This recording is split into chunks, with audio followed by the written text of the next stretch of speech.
사람이 살다 보면은 다시는 가고 싶지 않은 그런 장소가 있을 수 있고요. 또 다시는 만나고 싶지 않은 사람이 있을 수 있습니다. 나쁜 짓을 한 사람은 경찰서나 또 경찰관을 만나게 되면 왠지 멈칫하게 되어지고 또 껄끄러운 마음들이 들기 마련이겠죠. 저도 기피하는 대상이 있는데 어떤 사람을 좀 기피하는가 하면 이성을 잃고 소리 짓는 사람, 욕설과 막말을 하는 사람, 인격 살인의 말을 서슴지 않고 하는 사람을 저는 좋아하지 않습니다. 피하고 싶은 대상이죠. 또 그런 사람들 상대해 봐야 싸우게 되니 될 수 있으면 피하거나 무시하게 되어집니다. 그리고 그렇게 하는 사람이 있는 곳에 가고 싶지 않는 것이죠. 그래서 저는 교회가 참 좋습니다. 마음을 참 편안하게 해주는 곳이고요. 또 믿음으로 같은 곳을 바라보고 마음을 함께 해주는 사람들이 있어서 참 좋습니다. 아무튼 제 경험으로는 교회에 오는 것이 즐겁고 예배 드리는 것이 기쁜 것은 은혜를 받은 사람들이 그런 마음들을 갖게 되어지죠. 은혜 받으면 교회 오는 것이 참으로 기쁘고 즐겁습니다. 또 은혜를 받으면 교회를 위해 수고와 땀을 흘려도 봉사를 해도 어떤 대가가 주어지지 않는다 해도 즐거운 곳이 교회인 것 같습니다. 여러분은 과거 좋지 않은 기억 때문에 다시는 그곳에 가기 싫다, 그곳에는 가고 싶지 않다라고 하는 그런 장소가 혹시 있으십니까? 이곳은 아니시죠? 네. 이제 대개 이 남자들의 경우는 그 장소가 자신이 군 복무했던 장소인 경우들이 참 많이 있습니다. 그래서 이 남자들이 우스갯소리로 그런 말을 하죠. 내가 제대하면 그쪽 보고 뭐도 안 논다, 오줌도 안 논다, 그런 말을 하기도 합니다. 자, 오늘 본문에 나오는 이 사도 바울에게도 그런 장소가 있었습니다. 육체적으로 정신적으로 큰 트라우마가 있었던 그런 장소가 있었는데요. 그것이 오늘 바로 우리가 본문에 읽었던 루스드라라고 하는 그런 장소입니다. 이 루스드라는 소아시아 지역에 있는, 사도 바울이 세 차례 선교 여행을 했었는데 1차 선교 여행 때 바나바와 함께 루스드라에 방문해서 복음을 전했던 곳이 이곳입니다. 이 루스드라에서 바울이 복음을 전하고 있을 때 바울을 죽이려 오는 유대인들이, 안디옥과 이고디온에 사는 유대인들이 바울을 죽이기 위해서 이 루스드라까지 찾아온 것이죠. 그래 이 유대인들이 루스드라로 건너와서 루스드라 사람들을 선동을 해가지고 바울을 향해 집단으로 돌을 막 던지는 거죠. 그 돌을 맞은 이 바울의 상태가 이제 굉장히 심각해지자 이들이 바울이 죽은 줄 알고 더 이상 돌 던지는 것을 멈추고 바울을 이제 성 밖으로 내다 버립니다. 그 내용이 오늘 본문 19절 말씀인데요. 우리 19절 말씀을 다시 한번 같이 읽도록 하겠습니다. 유대인들이 안디옥과 이고니온에서 와서 무리를 충동하니 그들이 돌로 바울을 쳐서 죽은 줄로 알고 시외로 끌어내치니라.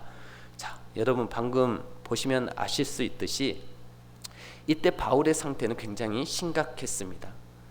돌로 많은 유대인들이 돌을 던져서 바울을 죽게 한 거죠. 그리고 죽은 줄로 착각할 정도로 이 바울의 상태가 심각한, 한마디로 죽음 직전까지 갔던 상황이었습니다. 지금 바울은 돌에 맞아서 그래서 루스드라 성 밖으로 내쳐졌을 때 이때 바울은 선교의 경험이 많지 않은 그런 때이죠. 제가 아까 말씀드렸지 않습니까? 몇 차 선교 때라고요? 1차 선교 여행 때 이 상황을 맞이한 겁니다. 첫 선교 여행을 시작했는데 그 첫 선교 여행에서 유대인들에게 집단 구타를 당해서 죽기 직전까지 갔으니 여러분 그 충격이 얼마나 컸겠습니까? 정신적, 육체적 큰 트라우마가 생기고도 남을 그런 상황이죠. 그럼 대개 이 정도의 상황이 되어지면 다시는 이 루스드라에 안 가고 싶겠죠. 못 가겠죠. 루스드라의 아마 이 루자만 들어도 치가 떨릴 것입니다. 여러분 같으면 그렇지 않겠습니까? 여러분들도 지난 과거 좋지 않은 경험을 통해 그 사람만 생각하면 치가 떨리는 사람이 있지 않겠습니까? 그렇죠? 근데 이 바울은요, 참 놀라운 것이 돌에 맞고 성 밖으로 내쳐져서 한동안 정신을 잃었던 이 바울이 이제 시간이 지나서 깨어나게 되어집니다. 그 깨어난 이후에 바울이 어땠을까요? 그것을 경험한 이 바울, 그 마음과 상태가 어땠을까요? 굉장한 공포감에 사로잡혔을 것입니다. 그렇죠? 보통 인간이라면 굉장한 그 트라우마에 억눌린 마음들이 있었을 것이에요. 그런데 이 바울의 행동이 정말 놀라운데요. 20절 한번 같이 볼까요? 20절에 보시면 제자들이 둘러섰을 때, 자, 제자들이 지금 이 바울을 왜 둘러섰을까요? 제자들도 이 바울이 죽은 줄 알았던 거예요.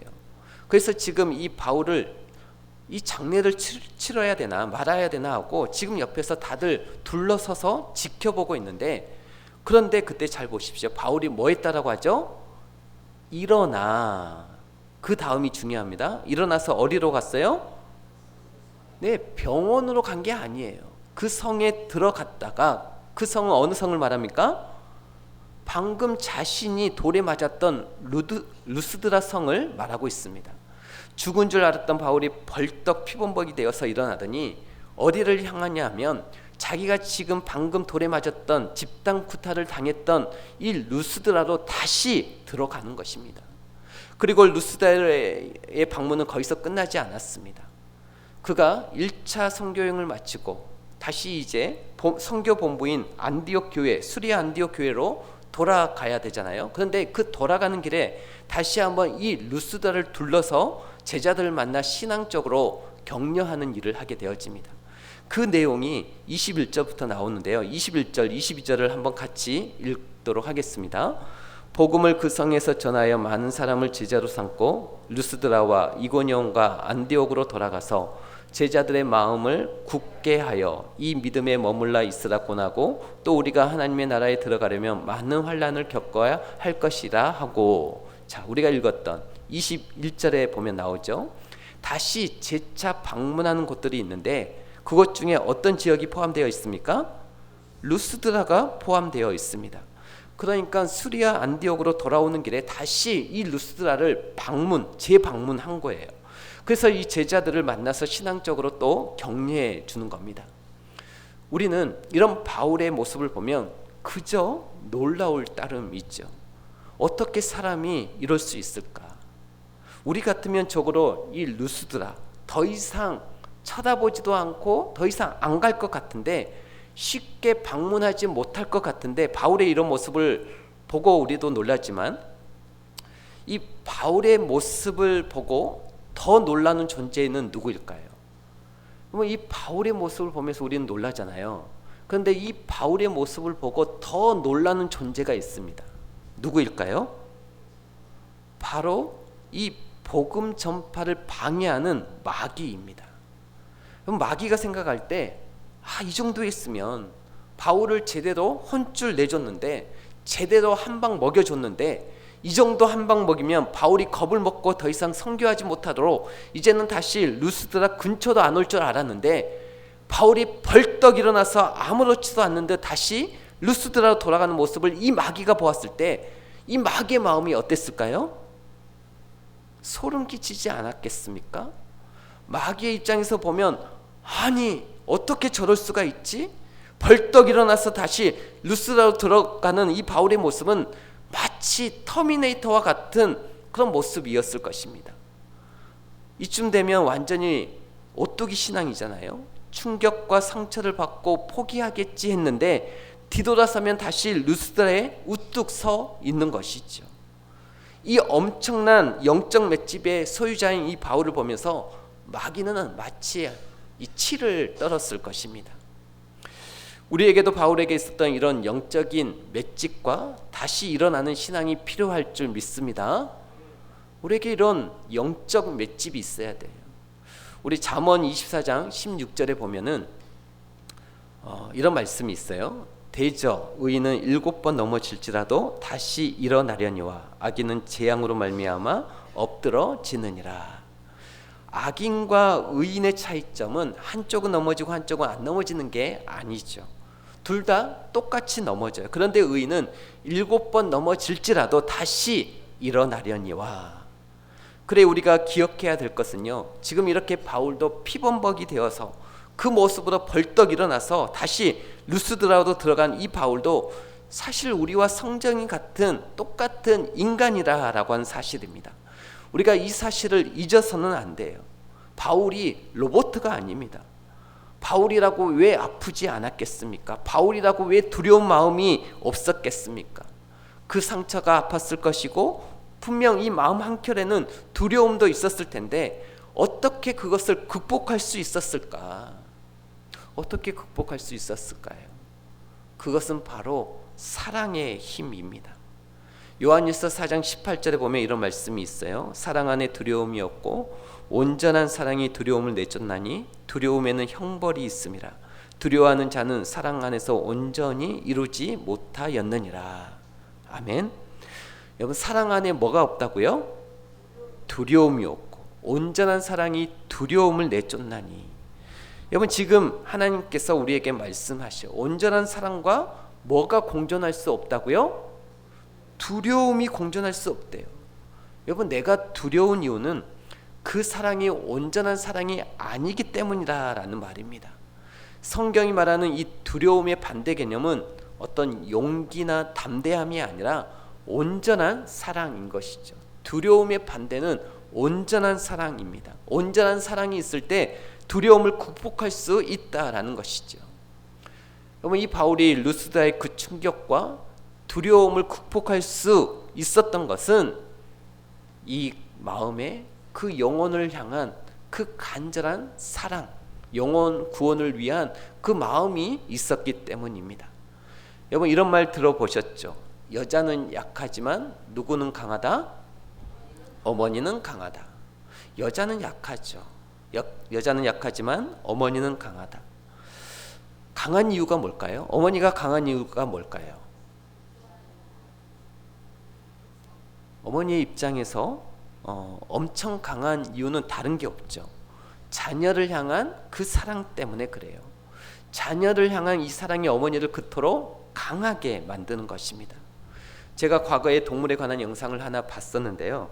그 영상에 두 종류의 동물이 나오는데 사자와 소가 나오는 영상입니다.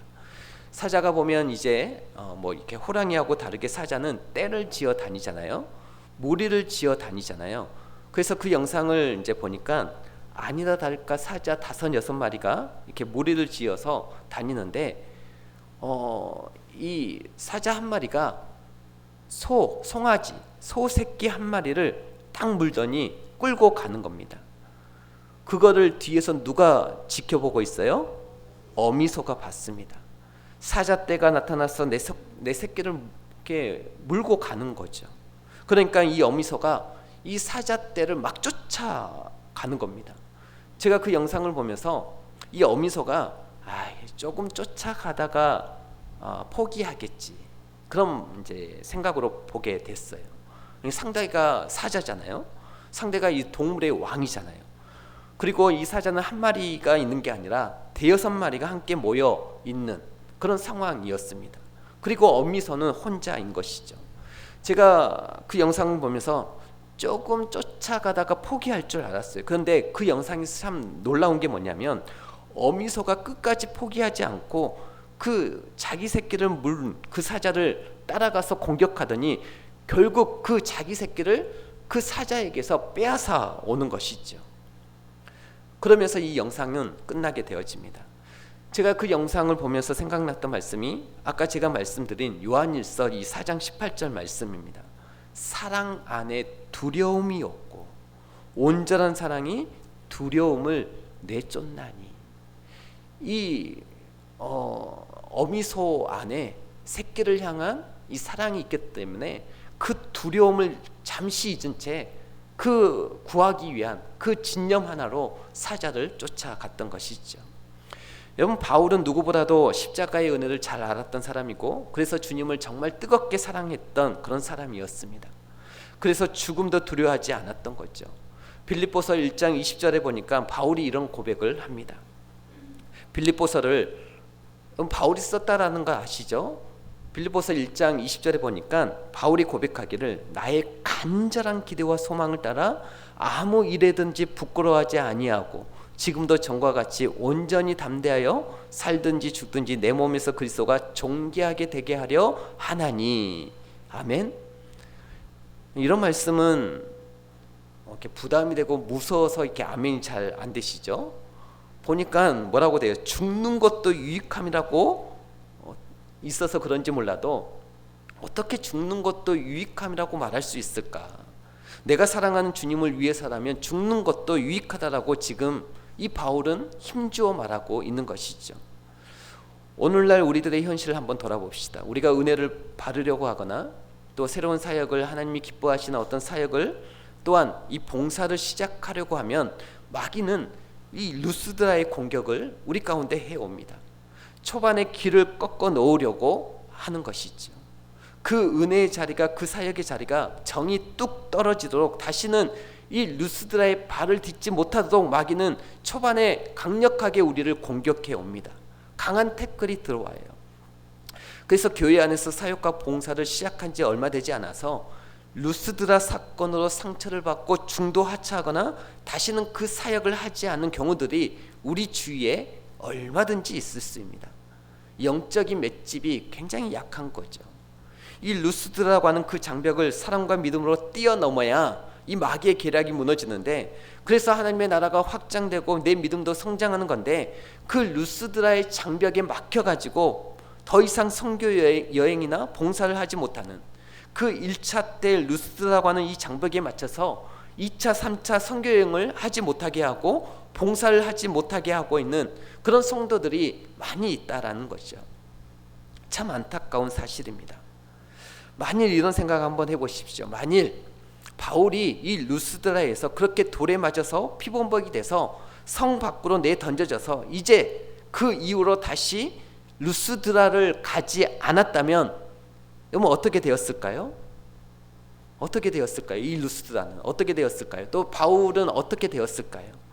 루스드라에서 복음을 기다리고 있는 이 영혼들과 제자들을 더 이상 만나지 못하였겠죠.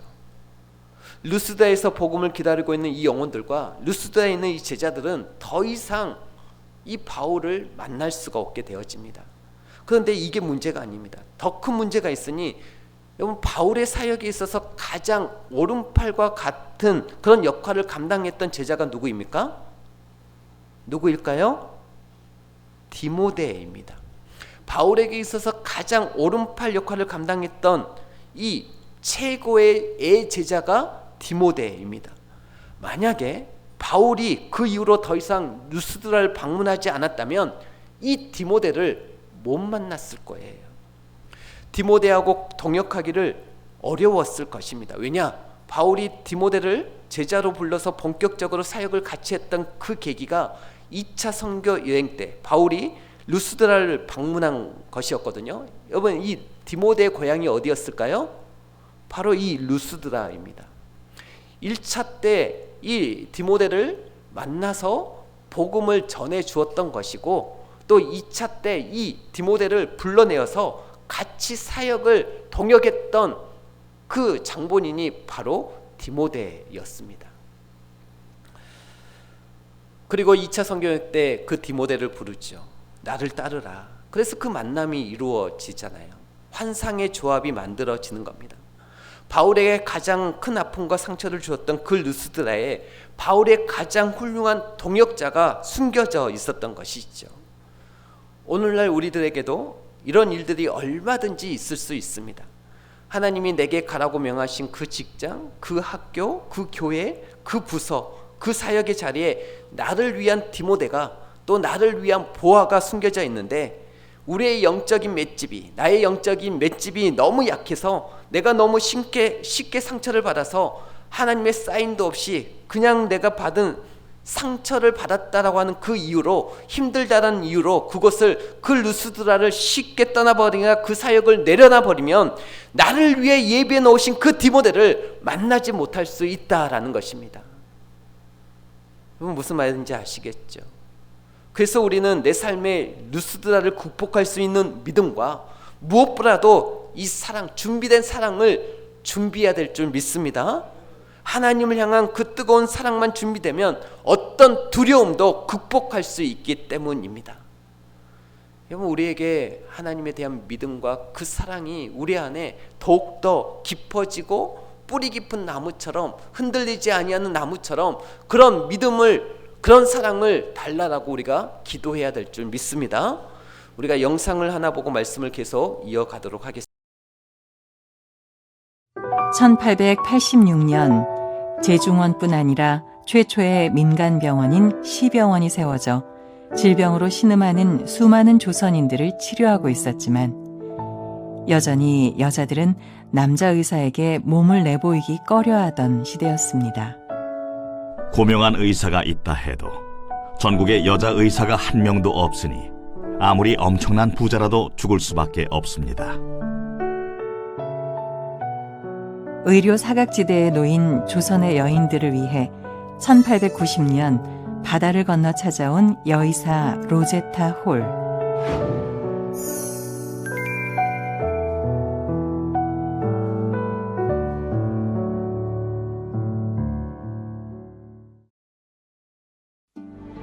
여성들을 위한 병원 보구여관의 제2대 원장이 되어 연간 수천여 명의 여자 환자와 어린이들을 치료하게 됩니다. 조선에 도착한 바로 다음 날부터 일을 시작했을 정도로 열정적이고 헌신적인 의사였던 로제타 홀. 화상을 입은 16살 소녀를 치료해 줄 때는 자신의 피부를 직접 떼어내어 이식해 주기도 했습니다. 조선의 여성들이 스스로 자신들을 치료할 수 있기를 바랬던 로제타 홀 선교사. 여성을 위한 의료 활동이 이루어질 수 있도록 언제나 조선 여학생들을 설득하고 격려했습니다. 많은 젊은 조선의 여성들이 의학을 공부할 수 있도록 격려하라. 여성이 의사가 된다는 것은 어머니가 되는 것처럼 자연스러운 일이다. 1928년 9월 로제타는 경성 여자의학강습소를 열고 오직 여성들을 위한 의학 전문 학교를 만듭니다. 이 학교는 오늘날 고려대 의과대학의 모태가 되기도 했죠.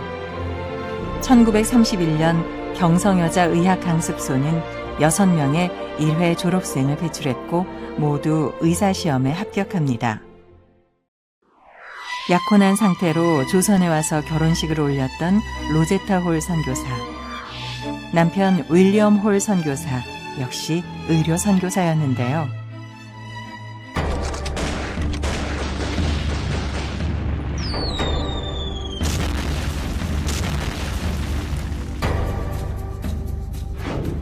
평양 지역을 담당했던 그는 청일전쟁의 격전지로 폐허가 된 평양에서 몸을 돌보지 않고 환자들을 진료하다가 열병에 걸리게 됩니다.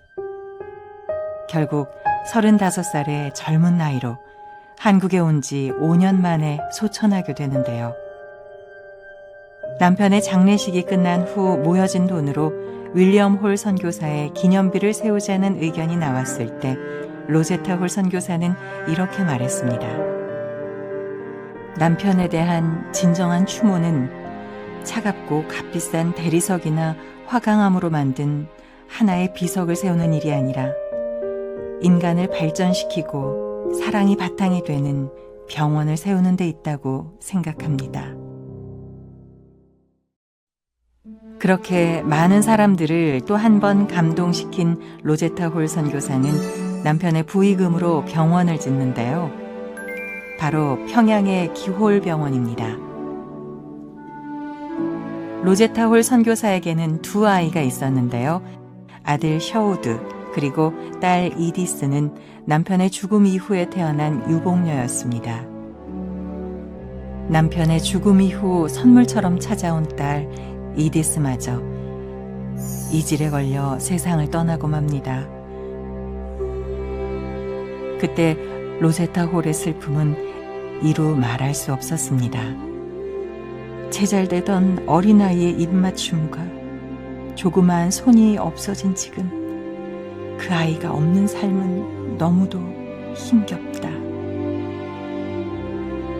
가슴 저리는 슬픔과 아픔을 딛고 그녀는 다시 병원을 세우는데요. 죽은 딸의 이름으로 세운 첫 어린이 병원입니다. 사랑하는 남편과 딸을 보내고 슬픔과 그리움이 찾아올수록 조선의 여성들과 어린이들을 치료하고 가르치는데 더 몰두했던 로제타 홀 선교사. 이 땅의 여성들과 어린이들을 위한 그녀의 숭고한 사랑은 우리 기억 속에 영원히 남아 있습니다. 이 영상의 주인공인 로제타 선교사님에 대해서 제가 더 자세히 좀 말씀을 드리려고 하는데요. 우리 조선 말기에 복음이 들어왔죠. 조선 말기 우리나라에 입국했던 이 외국인 선교사님들은 처음에 들어왔던 분들이 대부분 남자였습니다. 알렌 선교사님, 또 존 헤론 선교사님, 또 이후에 이제 언더우드, 아펜젤로 이런 분들이 들어오셨는데, 우리나라에 최초로 들어오셨던 이 선교사님들은 이제 의료 선교사로 들어온 분들이 많이 계셔요. 그런데 이제 이분들이 진료하는데 한계가 있었던 거죠. 이유는 영상에서 나왔듯이 그분들이 남자 의료 선교사였기 때문이에요. 당시 우리나라는 조선 말에 유교적인 전통 가운데 남녀 7세 부동석이었던 그런 시대였기 때문에 이렇게 외국인 선교사님이 조선에 들어와서 진료를 하려면은 의사가 때로는 환자를 어떻게 해야 돼요? 이렇게 만져야 되기도 하고 터치해야 되고 그러잖아요. 그래서 이 환자들에게 이제 입안도 아해서 이렇게 입안도 때로는 들여다봐야 되고, 때로는 이게 옷을 올리라고 해가지고 청진기를 가슴이나 또 등 그런 배에다가 대야 되고, 또 때로는 이렇게 이제 손목도 잡아야 되고 또 이마도 이렇게 만져야 되고 그렇게 해야 되는데, 이것을 서양 남자들이 하기에는 한계가 이제 있었던 거죠. 너무 유교적인 전통에 찌들어 있던 사회였기 때문에 서양 남자가 이 여자들 보고 이게 손목을 한번 잡아봅시다 그러면은 이 환자들이 계속 이렇게 거부하는 거죠. 이 여자 환자들이 이러시면 아니 되옵니다. 아니 진료를 해야 됩니다. 한 번만 좀 손을 좀 만져봐야 되겠습니다. 그러면 계속해서 여자들이 뭐라고 그래요? 아니 되옵니다. 그러니 진료가 되겠습니까? 그래서 이 초창기 외국인 선교사님들이, 이 남자 선교사님들이 미국 본부에 SOS를 요청한 거예요. 이 조선 땅에 어떤 의사가 필요하다? 여자 의사가 필요합니다. 그래서 이 본국에다가 SOS를 이렇게 요청하니까 이 미국 선교본부에서 이제 광고를 냈죠. 여자 선교사를 구합니다. 조선이라고 하는 나라에 여자 선교사가 필요합니다. 공고를 내니까 그때 가장 먼저 반응한 선교사님이 바로 로제타 선교사님입니다. 이 로제타 선교사님이 조선을 마음에 품고 뉴욕의 한 병원에서 잠시 수련의 기간을 갖게 되어지는데요. 거기서 그 수련하는 그곳에서 제임스 홀이라고 하는 남자 선교사님을 만나게 되어지죠.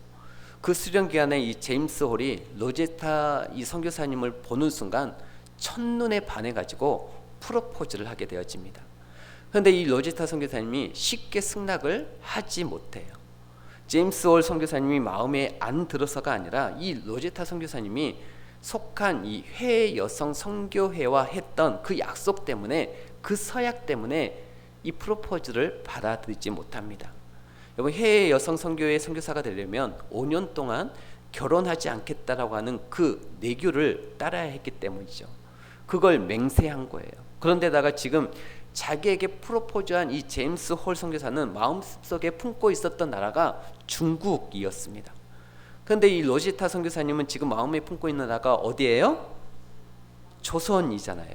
서로 사명을 받은 그 사명의 땅이 다른 것이죠. 그래서 자기가 해외 여성 선교에서 서약한 것도 있고 또 마음에 품고 있는 선교지가 다르다라고 하는 이유로 결국 이 로제타 선교사님은 제임스 월 선교사님의 프로포즈를 받아들이지 않습니다. 이 로제타 선교사는 이 제임스 월 선교사와 결혼을 포기하고 이제 태평양을 건너서 홀로 조선 땅에 들어오게 되어지죠. 그러자 이 제임스 홀 선교사님이 갑자기 선교지를 중국에서 조선으로 바꿔서 들어오게 되어집니다. 아무튼 남자들은 이 자매들 때문에 갑자기 하나님의 뜻도 바꾸고 교회도 바꾸고 선교지도 바꾸게 되어지죠. 1891년 12월 추운 겨울에 제임스 홀이 드디어 이제 조선 땅에 들어와서 제중원을 찾아가 보니까 로제타 선교사님이 거기에서 이 제중원에서 조선 사람들을 이렇게 치료하고 있는 거죠. 그래서 이 두 사람은 이듬해인 1892년 6월에 결혼식을 올리게 되어집니다. 이것이 바로 조선에서 우리나라 최초로 치른 서양식 결혼식이 되어지죠. 이 제임스 월 선교사님과 로제타 선교사님은 조선 복음화를 마음속 비전으로 삼고 또 그 조선 복음화의 꿈을 이루기 위해서 비전을 이루기 위해서 어디를 가느냐? 당시 조선의 중심지였던 평양으로 가게 되어집니다. 그래서 서울에서 평양으로 부지런히 오고 가면서 활발하게 의료사역을 하면서 복음을 전하는데 그 중간에 청일전쟁이 터지게 된 것이죠. 평양 땅에 전쟁터가 되어버린 것입니다. 이때 대부분의 사람들이 평양에서 서울로 피난을 가는데 이 제임스 홀은 평양을 쉽게 떠나지 못하게 되어지죠. 전쟁으로 해서 죽은 많은 사람들과 부상자들이 평양 땅에 너무 많이 있었기 때문에 그들을 두고 이 피난을 떠나는 것은 마음에 걸렸던 거죠. 발이 떨어지지 않았던 거예요. 시신들은 여기저기 방치되어서 전염병이 돌기 시작했고 부상자들은 너무 많아서 제임스 홀이 홀로 그 부상자들을 감당하기에는 너무 버거웠던 것이죠. 또 빨리 피하지 않으면 빨리 본인도 서울로 피신하지 않으면 본인의 건강마저 위험하다고 하는 이 사실을 누구보다도 잘 알고 있었지만 제임스 홀은 결국 그 발걸음을 옮기지를 못합니다. 그 환자들을 두고 가지를 못해요. 그래서 끝까지 남아서 환자들 돌보다가 결국 본인 자신도 전염병이 걸려서 쓰러지고 말죠. 쓰러져서 이제 로제타가 있는 서울로 후송되어서 오게 되어집니다. 그러나 결국 로제타의 품 안에서 죽게 되어집니다. 조선의 입국에서 사역을 시작한 지 불과 2년 만에 그렇게 전염병에 감염되어서 세상을 떠나게 되어집니다. 이때 이 제임스 홀 선교사님과 로제타 사이에 자녀가 있었어요. 아들 하나, 딸 하나가 있었는데 그 아들이 쇼드 홀입니다. 아들 쇼드 홀은 이제 그때 당시 아버지가 죽었을 때 전염병에 걸려서 죽었을 때 이제 막 돌이 지나서 아장아장 걷고 있을 때였고요. 둘째 딸은 로제타 뱃속에 있었을 때입니다. 아직 출산하지 않았을 때이죠. 제임스 홀이 죽었다는 소식을 들은 이 제임스 홀 부모님들이 이제 가슴이 찢어지죠. 내 아들이 조선 선교하러 가겠다라고 2년 전까지만 해도 건강했던 이 아들이 싸늘한 시신이 됐다 하니 이 제임스 홀 부모님들의 가슴이 막 찢어지는 거죠. 그래서 큰 충격과 아픔에 사로잡혀 있을 때 이 로제타에게 편지를 써서 미국으로 불러들입니다. 로제타와 손자 또 이 손녀를 미국으로 불러들인 거죠. 그래서 이 로제타가 아들 쇼홀을 데리고 또 둘째 딸은 지금 뱃속에 있는 그 채로 미국으로 돌아가게 되어집니다. 그리고 거기에서 둘째 딸을 이 에디스를 낳게 되어지죠. 이 사진이 유명한 사진인데 이 로제타 선교사님 그 다음에 이 아들 쇼드홀 그 다음에 이 에디스 둘째 딸 이 에디스와 함께 이제 미국에 건너가서 둘째 딸을 낳고 이제 또 미국에서 생활을 하다가 이 로제타 선교사가 중대한 결정을 내리게 되어집니다. 어떤 결정을 내리게 되어지냐면 그러면 로제타에게 있어서 이 루스다는 어디입니까? 조선이잖아요. 사랑하는 내 남편의 목숨을 빼앗은 건고, 이 루스드라, 조선 땅으로 내가 다시 돌아가야 될 것인가, 아니면 가지 말아야 할 것인가. 그냥 남은 여생을, 이제 남편은 죽고 없기 때문에 이제 남은 여생을 그냥 미국에서 보낼 것인가, 아니면 자식들이라도 데리고 다시 조선 땅으로 돌아갈 것인가. 굉장히 중대한 기로에서 결정을 하게 되어지죠. 로제타는 출산한 이후에 몸이 어느 정도 회복되었을 때 결국 이 두 자녀를 데리고 다시 조선 땅으로 들어갈 것을 결심하게 되어집니다. 이때가 조선 땅을 떠나온 지 3년이 되었을 때, 그러니까 미국에서 출산하고 몸을 회복하는 그 기간이 3년 정도 걸린 거죠. 그래서 두 자녀를 데리고 로제타가 조선으로 다시 들어가서 남편이 이루지 못했던 사역들을 하나하나 다시 세워가고 이루어 가는데요. 문제는 다시 조선으로 들어온 지 얼마 되지 않아서 또 둘째 딸, 이 에디스가 풍토병에 걸려서 죽게 되어집니다. 이때 에디스 나이가 3살이었어요. 3살짜리 딸을 또 잃게 되어지죠. 로제타가 양화진에 있는 이 남편의 무덤 옆에 이 딸 에디슨을 묻은 후에 유일하게 남은 아들 이 쇼드홀을 끌어안으며 눈물로 하나님 앞에 이렇게 기도합니다. 하나님, 저와 쇼드홀은 이 땅에서 오래도록 사역하고 싶습니다. 제가 이 편지글을 보면서 이 대목에서 저도 이 눈물이 울컥하더라고요. 하나님, 저와 쇼드홀은 이 땅에서 오래도록 사역하고 싶습니다. 저희를 사용해 주십시오. 그리고 이후 남편이 다 이루지 못한 조선 사랑과 조선의 영혼 구원을 위해서 더 열정을 쏟아 부어가며 사역을 하게 되어집니다. 로제타가 기도했던 대로 하나님이 이 로제타를 통해서 그렇게 둘째 딸을 보낸 이후에 하나님께서 더 큰 사역들을 이루어 가시는데요. 이 평양의 제임스 홀을 기념하는 기올 병원을 세우게 되어지고, 이대 병원의 전신인 이 기올 병원을 세우게 되어지고요. 그래서 그곳에서 많은 환자들 돌보고, 또 그리고 특별히 여자 환자들 위해서 강의 요원을 세우게 되어집니다. 여자 환자들을 위한 특화된 병원이에요. 그리고 딸 에디슨을 생각하면서 아이들만을 위한 최초의 아동병원을 세우게 되어집니다. 조선 땅에 과거 로제타가 남편을 잊고 미국에 3년 동안 들어갔다 왔잖아요. 그 미국에 3년 동안 머무는 동안 맹인들을 위한 점자 교육을 로제타가 그때 받았거든요. 그것을 사용해서 한국에서 최초의 맹인 학교와 농아 학교도 세우게 되어집니다. 엄청나잖아요. 벌써 병원을 몇 개 세웁니까? 이렇게 로제타는 84세로 남편의 옆에 묻힐 때까지 조선을 위해서 한평생을 헌신합니다. 그리고 그녀의 기도대로 그녀의 아들 쇼드홀도 우리나라를 위해서 평생을 헌신해요. 특별히 우리나라 결핵퇴치의 일평생을 헌신하고 바치게 되어집니다. 결핵퇴치는 이 쇼드홀을 빼놓고는 우리나라 결핵퇴치 사업은 이야기가 되지 않잖아요. 왜냐하면 이 쇼드홀이 우리나라 결핵퇴치와 크리스마스 시를 처음으로 만들었기 때문입니다.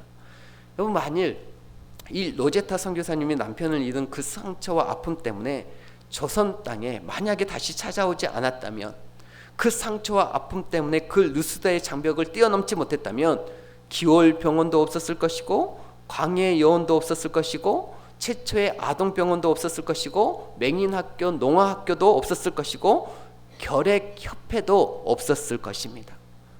이 결핵으로 인해서 우리나라의 거의 40%가 사람이 죽었잖아요. 근데 이 결핵을 퇴치를 위해서 헌신한 사람이 이 쇼드홀 이거이잖아요. 여러분, 우리가 이 로제타 선교사님이 정말 다시 이 조선 땅으로 들어오지 않았다면 이런 일들이 단 하나도 이루어지지 않았을 것입니다. 그러나 그가 다시 올 수 있었던 것은 영혼 구원과 사랑 때문이었습니다. 하나님을 향한 사랑, 그리고 조선 땅에서 복음을 기다리고 있는 이 복음을 들어야 할 수많은 영혼들에 대한 사랑, 그 두려움을 극복하게 만든 사랑 때문에 다시 루스드라, 조선 땅으로 들어오게 된 것이죠. 그래, 바라기는 바울에게 있었던, 그리고 로제타 선교사님에게 있었던 그 두려움을 극복해야 하는 뜨거운 사랑으로 여러분의 삶 가운데도 우리가 하나님의 사랑과 하나님께서 우리에게 주신 사명을 붙들고 우리의 인생의 목적을 다시 한번 세우셔서 주님의 크신 일들을 이루어가는 우리 모두가 될 수 있기를 주의 이름으로 축복합니다.